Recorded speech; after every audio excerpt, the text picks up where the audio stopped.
नमस्कार, आप देख रहे हैं सूर्या न्यूज इंडिया। दो प्रेमियों संग आपत्तिजनक स्थिति में मिली खेत में मिली भतीजी, तीनों ने मिलकर कर दी चाचा की हत्या। मर्डर के खुलासे से पहले लड़की के दर्जनों प्रेमियों से पुलिस ने की पूछताछ। कई मोबाइल एक साथ ऑपरेट करती थी लड़की। लास्ट सीडीआर से पकड़े गए असली कातिल। रायबरेली के शिवगढ़ थाना क्षेत्र में खेत में मिले मिस्त्री सहजराम के शव के मामले में पुलिस ने खुलासा किया। पुलिस ने मृतक सहजराम की भतीजी रिया और उसके दो प्रेमी संजीव और हर्षित निवासी दोस्तपुर थाना बछरावा को हिरासत में लेकर जब कड़ाई से पूछताछ शुरू की तो उन तीनों ने अपना जुर्म कबूल लिया।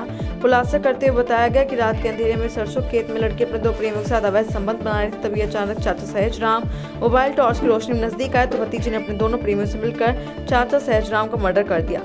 पूछताछ पता चला कि लड़की ने ही कॉल करके दोनों प्रेमी को एक साथ खेत में मिलने बुलाया था। ये जानते हैं एसपी नवीन सिंह ने इस मामले में क्या कुछ कहा। मैं वैशाली सक्सेना, सूर्या न्यूज इंडिया के लिए है, जिसका प्रेम संबंध बछरावा थाना क्षेत्र का गांव पड़ता है दोस्तपुर। वहां के रहने वाले हैं संजीव और हर्षित। उसी युवती से दोनों का प्रेम संबंध था। उस दिन मृतक बगल के गांव दुजई खेड़ा में स्लेब डाल रहा था और अपने घर रात में लगभग 12 बजे शटरिंग का कील लेने आया था। कील लेकर के जा रहा था तो कुछ लाइट मोबाइल का प्रकाश आया, उसको कुछ संदेह हुआ। वहां जा कर के देखा तो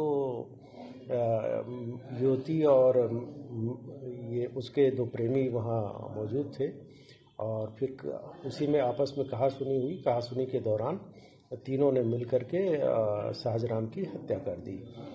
इसमें उसके मोबाइल और बाइक सारी सब बरामद हो गई हैं और अभियुक्तों को गिरफ्तार करके रिमांड हेतु माननीय न्यायालय प्रेषित किया गया है। सर, ये ब्लाइंड मर्डर था, पुलिस पहुंची कैसे थी हत्या में? बहुत जल्दी खुलासा हुआ है। इसमें हमारी फील्ड यूनिट की टीम और सर्विलांस की टीम और मैनुअल जो मुखबिरी होती है, जो पुलिस की परंपरागत विवेचनात्मक कार्य पद्धति है, उस आधार पर हम लोगों ने दो टीमें बनाई थी। एक तो बाहर के सर्च कर रही थी और एक आशंका थी कि गांव में ही कहीं न कहीं हत्या के सूत्र हैं।